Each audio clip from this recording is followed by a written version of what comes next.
Morpheus Entertainment.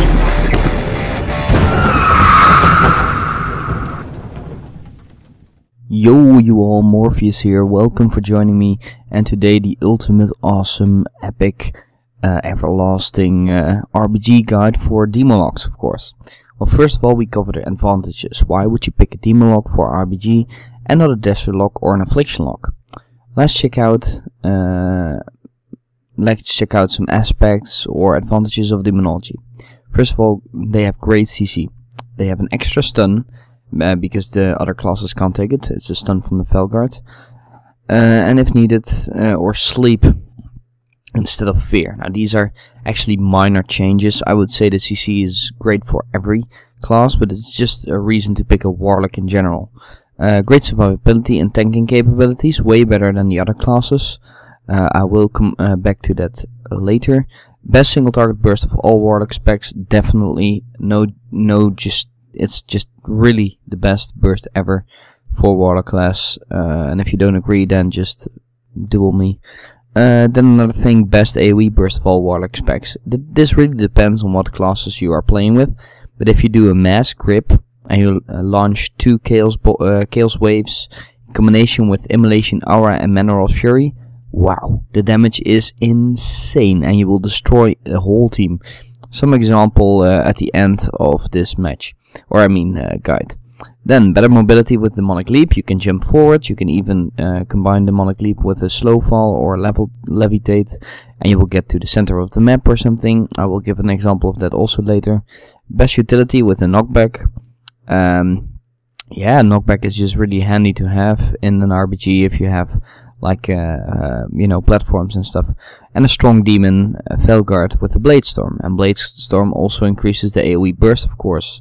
And you take 2 of them, 2 Felguards with 2 Blade Storms, then, you know, Chaos Waves and whatever, and everything is destroyed. For single target damage you take 2 imps, but I will cover that also later.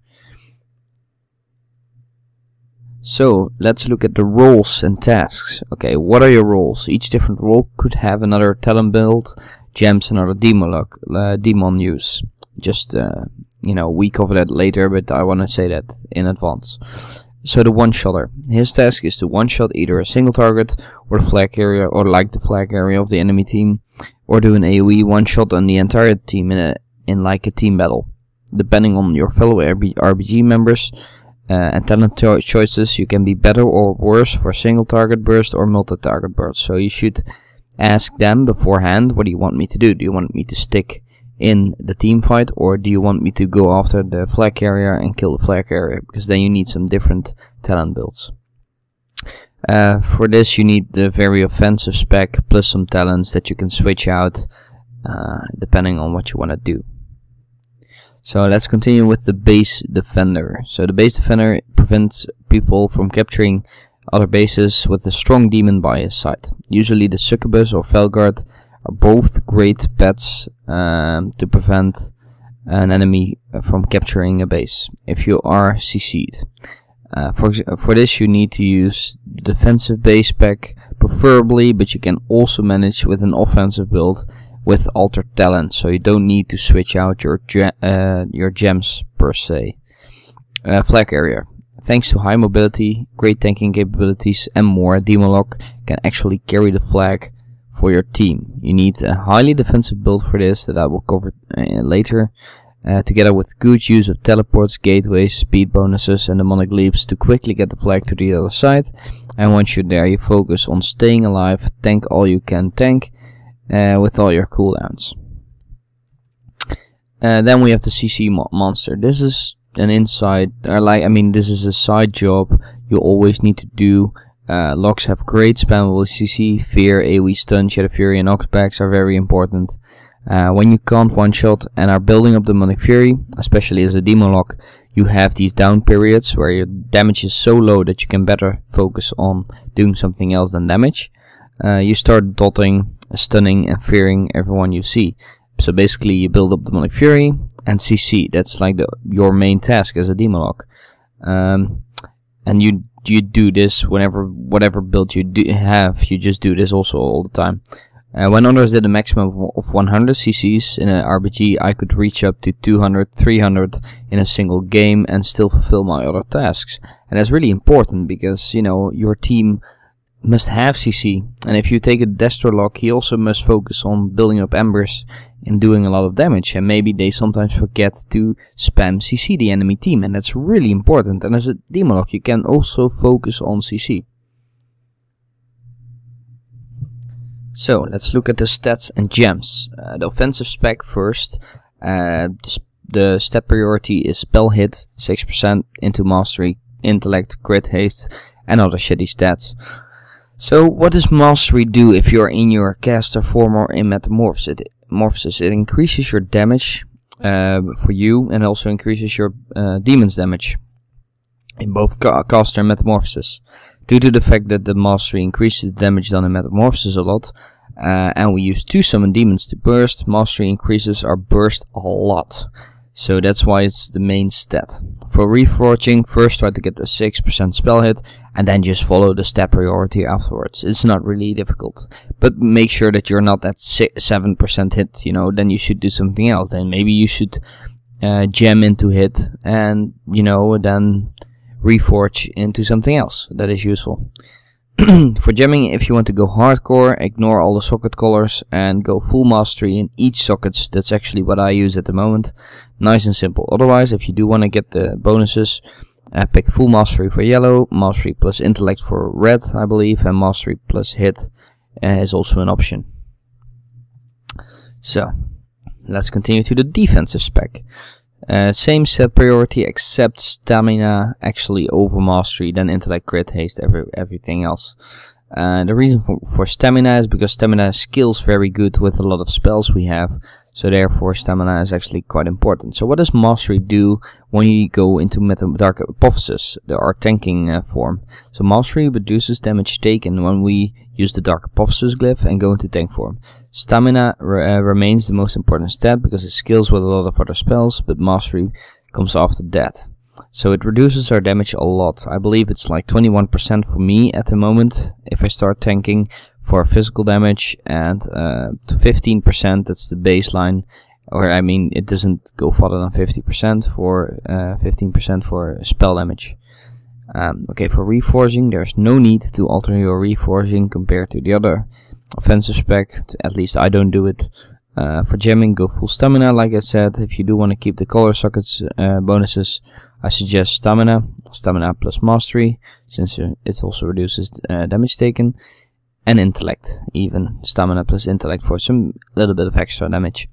You can also take stamina plus PvP resilience, but don't attach that much value to that. So let's look at the more important stuff, the one-shotter, the talents. Yeah, so the one-shotter, Dark Regeneration, is always nice to have, no matter what you are, what role you need to fulfill. Then Shadow Fury in an RBG, because it's an AoE stun, and that's just very nice to have, and it's also at a very short cooldown. Then it comes a more difficult thing. Soul Link is very good. It's what I use at the moment, and I've seen highly skilled, highly rated Demonologs use it as well. And that's because it spreads the damage between you and your demon for 20%. And basically that means that if you use a very strong demon and he keeps alive, you actually have 10% reduced damage. That's actually what it does. Then Sacrificial Pact and Dark Bargain are also good. It all depends on what pet you use. For example, if you use an Imp, which has like almost no HP, then Sacrificial Pact is the worst thing to take. However, if you take Felguard, then it could be an option, because it's a 350k shield, which is nice, on a 1 minute cooldown. Dark Bargain is a lifesaver. If they burst with 5 mana on you, you can still survive with Dark Bargain, not with Sacrificial Pact. So if you have to defend the base, for example, now and then, it's better to take, and there are a lot of rogues in the enemy team, for example, then you should take Dark Bargain, because like Mage Rogue or 3 rogues, they can kill you quite fast, and then maybe you need Dark Bargain. But generally I would say Soul Link is the best one to take. Then Unbound Will, at least as the one-shotter you need to take it, because it costs 20% HP, but if you can finish the flag carrier off but you're then in a CC for 7 seconds, you have to exit that CC and kill him. although you lose HP. And then Grimoire of Service, it's just the most damage at the moment. Grimoire of Sacrifice could be an option, but I would say only if you have full gear maybe, and otherwise just take Grimoire of Service. Manor of Fury is really good to take if you want to burst AoE, because it increases your damage of Hellfire or Immolation Aura, and it also increases the range of your AoE spells by 500%, meaning that Chaos Wave will hit almost everyone in the enemy team. And that means a lot of damage. If you go for single target damage, I would take Archimonde's Darkness, because you can burst more often. But with Manor of Fury, you can only burst every 2 minutes. And with the other one, you can burst every 1 minute. But then one of the bursts will be a bit less, but still you can do it every minute. For the glyphs, Demon Training increases the firing rate of your imps. So that means they will fire their firebolt really fast, and that will be a lot of pain to the enemy. Imp Swarm, very logically, Healthstone is just a lifesaver. Nightmare, so you can run over water in the normal BGs at least, but doesn't really matter the minor ones. So yeah. Then the best pets, like I said, double Imp for single target and double Felguard for multi-target. Multi-target, you do both. They both Bladestorm and you do a lot of damage. And the Imps in combination with the Demon Training glyph, they hurt a lot on single player. And they also build up a lot of the Fury, so you can keep bursting and bursting. Another thing for this build is that you have to use, or at least I would use, double DPS Trinket. Just wait for your other DPS Trinket to go off cooldown. And then start fighting the one you want to one-shot. And then if your second trinket also pops, then pop your main trinket. Your second trinket is also popped, so that already increases your intellect in total by 9,000 something. And then you burst, and then he's certainly dead. So let's move on to the base defender. Dark Regeneration, pretty basic. Shadow Fury. Soul Link, I would say, is definitely the best in combination with Grimoire Supremacy. Blood Horror. To get warriors off your ass, and not Unbound Will, because you can take the trinket instead of double DPS trinket, and then you don't need it anymore. And then you take Archimonde's Darkness, because it increases your mastery a lot, and you can absorb a lot of damage every 1 minute, because now it becomes a defensive spell where it increases your damage absorption for 20 seconds every minute. So that's pretty damn awesome. Any of the above pets is good, depending on what situation you land in. So you see the Rev Guard, the upgraded version of the Succubus, or the Void Lord.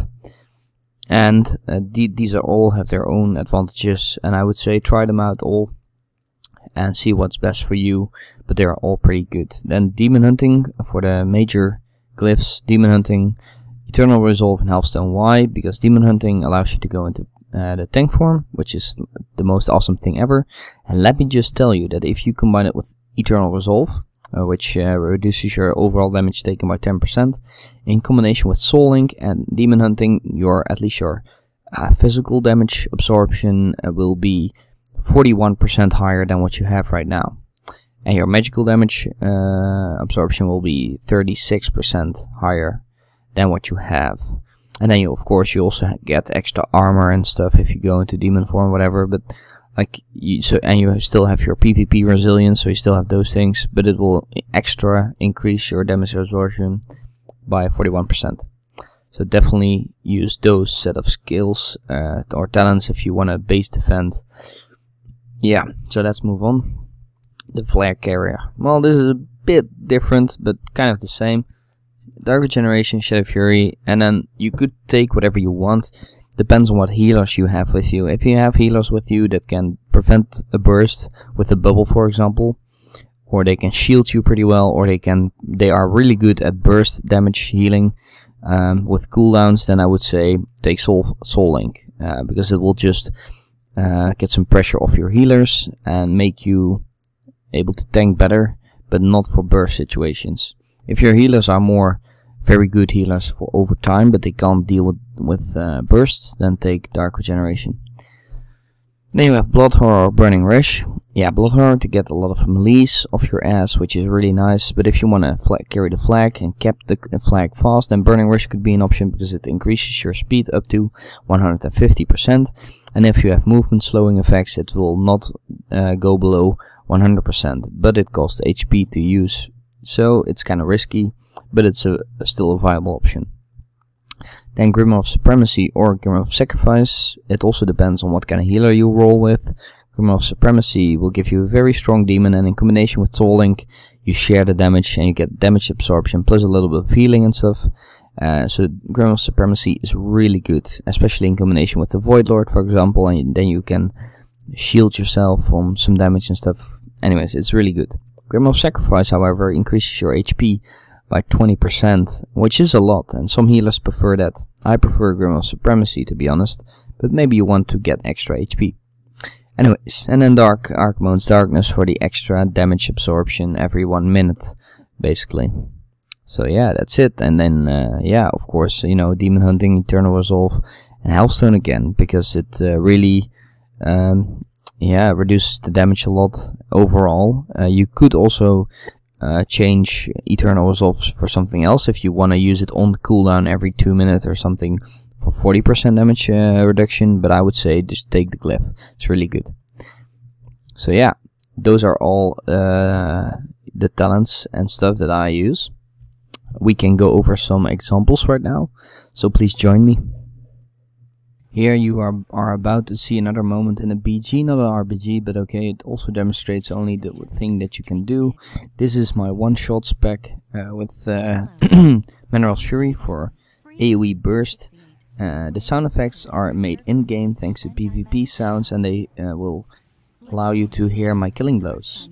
I actually did 8 killing blows in one go, so it was kind of an octa kill, you could say, and I also made a video about it on my channel, so this is kind of repetitive for some of you that already watch all my videos, but still you can see here that I pretty much destroy everything thanks to my Chaos Waves in combination with the Hellfire that I used. And now I just finish up some other people with my crits, and I pretty much destroy them completely. And that's what you can do with an AoE burst as a Demolock, and combine that with an AoE silence or something else, or an AoE fear, and it rocks. I'm directly aimed at it, at least. Do you have are you an engineer? That helps. No, but I'm just gonna... So what you can see here is an example of me in a BG. This is not an RBG, just to make you clear, but it demonstrates only the thing that you can do. I get a levitate from the priest, and I will jump forward, not jump in the air, just press Demonic Leap while you're walking forward. Don't jump actually. And then you will fly really fast to the center of the map. And as you can see, I did a pretty damn good aim to the center, so I will land almost right on the flag, as you can see right here. And this is just awesome for quickly capping the flag. Okay, got a flag. This kind of sucks that none of their team are there. I'll just run flags, go. This BG is this is actually an RBG, and I'm not particularly proud of this RBG because this is the first RBG I played this season as a FC, as a tank. I'm really low current rating here, so I didn't really want to show you guys, but I still think it demonstrates what you can do. Now I have to say I forget a lot of spells because this is the first time that I tank. Just, you know, so you know, and I forget a lot of things, so let's go over them together so that you won't forget it. You have your Healthstone and your Dark Regeneration if you need to heal. You have Twilight Ward and you have Tank Form. If you go into Tank Form, Twilight Ward becomes a shield that absorbs any kind of damage, at least magical damage. And you can pop that 2 times in a row. However, it costs Demonic Fury, so you need to build a Demonic Fury. You build the Demonic Fury up with Demonic Slashes, which is the 3rd ability in my spell bar. And you also saw just there a knockback. Then I use my Voidwalker because it increases my survivability a bit, but I don't have ACC. However, I do have a Disarm, which I do right now, which is always nice and handy. I always put my teleport up on the hill so I can teleport back up and they can't reach me that easily. But you can already see that I tank a lot of damage without that much problem. I pop my shield and I get some errors here. I pop my shield, you know, survive a bit, and sometimes I forget some spells. Now I pop my Voidwalker's cooldown, that gives me extra HP, so you now see that I had 770k HP. It is already done. This is my normal HP again. It's only for like 10 seconds or something that you have like 20% extra HP or something. So yeah, I'm getting pretty much owned right now because the damage was really high all of a sudden. So I kind of died there, and that's because I don't have the, my dark bargain, which allows me to you know, tank burst damage. Instead, I'm really focused on sustained damage absorption. So if a healer would have healed me constantly, then I would probably be alive, but I guess he was CC'd or something. I think he couldn't manage. I'm getting slowed here, which I hate. This guy is on my ass, but it doesn't really matter. You can see that he did a freaking Chaos Bolt on me, and I just CC'd him, took the freaking orb, and I don't get that much damage actually. However, the Shamey is now also on me. I don't get any heals so far, so I'm pretty much screwed here. I do some damage absorption tricks and whatever, but I don't have that much cooldowns left, so I just try to run away from them, build up some Demonic Fury, and try to pop my shield. Also sleep the enemy instead of fear. You get the, you know, the sleep ability, which is really nice. I should have AoE stunned. Actually, I do that right here now, and I can self heal myself if I need to already. I see. I actually accidentally went into Metamorphosis, my burst spec. That was actually a mistake I did, but I'm back in tank form right now, and I just start rolling again. You can see that even if they try to burst me, I can survive for quite a while. I don't know if my tanking capabilities are better than a Warlock. I mean, better than a Warrior, for example, but I still think it's a very viable off flag carrier at least, or main flag carrier. Depends on what you want to do. Depends on if you want more, you know, mobility. I mean, for example, combine this with a gateway, a portal, and a demonic leap, and you can cover a very big distance just by leaping into teleport, into gateway, into maybe speed with burning rush, and you're all the way to the other side of the map. You can even combine that with levitate and demonic leap, across the like cross an entire map, and then gateway and teleport, and you're maybe just in a few seconds you're on the other side of the map, which is even more great. This warrior is doing a bladestorm on me, and I didn't die even close. I was just at above 90% all the time. He has spell reflex, so I can't do anything a lot. I'm getting feared. So yeah, I don't have any trinket. I use 2 defensive trinkets. Actually, I do have 1 trinket, which I did forget to put in my bar, I think, which is pretty bad. So I have 1. Oh no, it is there. I see it now. It is there, and I also used it, so it's fine. So I used the, you know, to get out the CC trinket, and then the other one is the tanking glyph. I mean the tanking trinket, and that one I actually forgot. I see now to put in the bar. And it would have increased my HP a little bit, you know, by 60k. It's not a lot, but it helps sometimes. Okay, so I'm popping my Twilight Ward shield that absorbs damage. Trying to build up the Fury again. That was a random trinket of me, really bad, I think. I sleep the enemy, do some damage, and I still do okay damage. I mean, it's pretty low, but it's still some damage. AoE stun, of course. Ooh, 21k. Actually, the damage is pretty low. But yeah, so you can see what you can do as a Demonology. I can survive for a pretty long time, and I will die, I think, soon, and then we can stop. I'm going to die now because his damage is just really big. But let's look at the score. Look at my damage. Look at my points. I am on top when it comes to victory points. I have 300 victory points. And you can see we're at very low MMR, but still, you know, I can survive for a very long time, even though I'm not a regular tank. Anyways, thank you for joining me, and see you guys later. Hope this guide helps you for playing better in RPG, and yeah, don't forget to like and subscribe. Thanks.